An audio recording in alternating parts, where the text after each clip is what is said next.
Nous vous proposons ici quelques réflexions de fond qui nous apparaissent essentielles pour inventer la gouvernance d'un projet où le faire et le vivre ensemble tentent de s'entremêler pour danser en harmonie.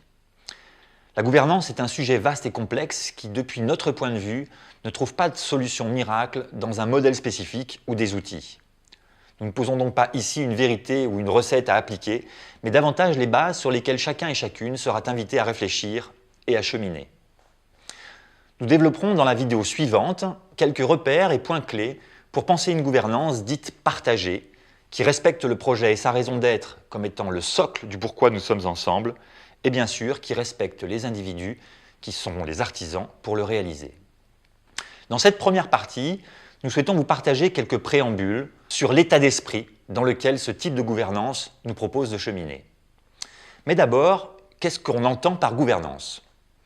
Dans tout projet impliquant plusieurs personnes, la gouvernance est un des éléments clés pour se donner les moyens de réussir ce qui nous a réunis. Construire dans la durée nécessite une attention toute particulière à penser et organiser notre faire ensemble. Bon nombre de merveilleux projets vont au tapis parce que la structuration du fonctionnement interne n'a pas été au centre du projet dès son départ.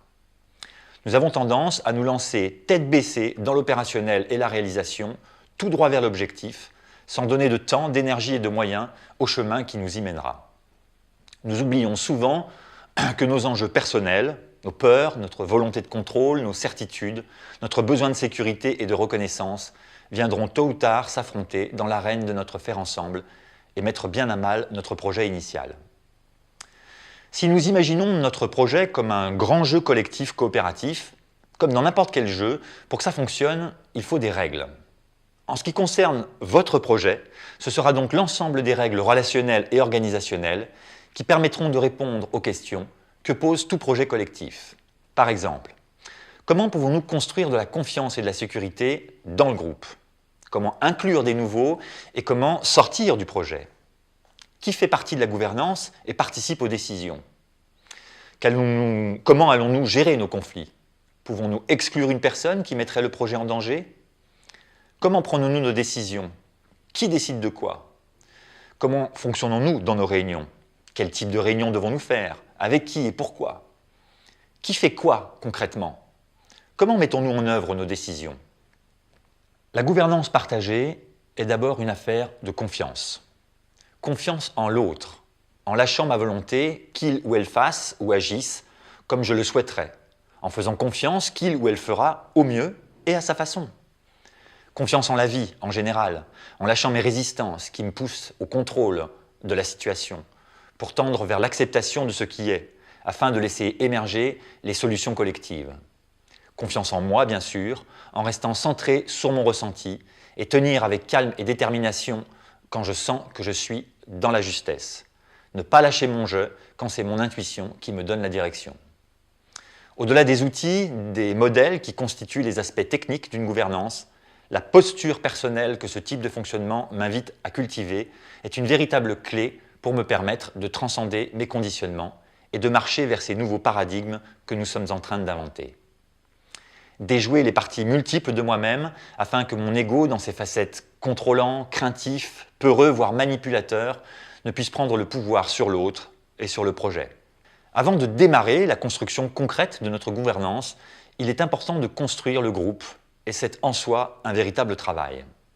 Créer du nous, c'est oser un vécu fort pour nous éprouver les uns les autres dans différentes situations.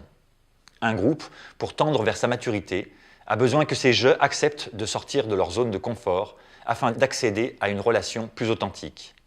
Il nous semble essentiel que nous puissions partager nos fragilités, nos craintes et nos enjeux personnels dans un projet. Plus nous serons au fait de nous-mêmes et des autres, plus nous serons en capacité de faire face aux divergences, aux conflits, aux différences de vision que nous aurons de toute façon à traverser, afin de les rendre fécondes plutôt que stériles, voire destructrices. Attention, ne pas tomber dans le travers inverse où la relation dite bienveillante se transforme en une obligation, un diktat. Je n'ai pas besoin d'être l'ami de chaque membre du projet.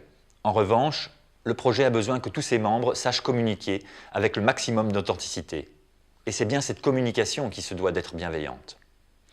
Je vous propose 3 questions avant de déclarer que nous avons bel et bien partagé le pouvoir au sein de notre projet. Première, Suis-je prêt à renoncer à mon je veux au profit de l'émergence d'une autre vision? Deuxième, suis-je prêt à renoncer à me battre pour aller là où je crois que nous devons aller, pour une autre voie qui n'est pas forcément ma préférence? Et enfin, est-ce que j'œuvre avant tout pour vivre moi-même dans une oasis ou pour que cette oasis existe et qu'elle soit pérenne au-delà de moi? La gouvernance partagée nous propose d'explorer une autre forme de relation, une relation d'équivalence entre les individus et entre les différents cercles de l'organisation. Une relation où chacun, chacune ne s'autorise plus à dominer ou à être dominé. C'est retrouver notre puissance dans le pouvoir de, en opposition au pouvoir sur. Mais accepter inconditionnellement ce pouvoir, c'est prendre pleinement la responsabilité qui va avec. Ce sont les deux faces d'une même pièce.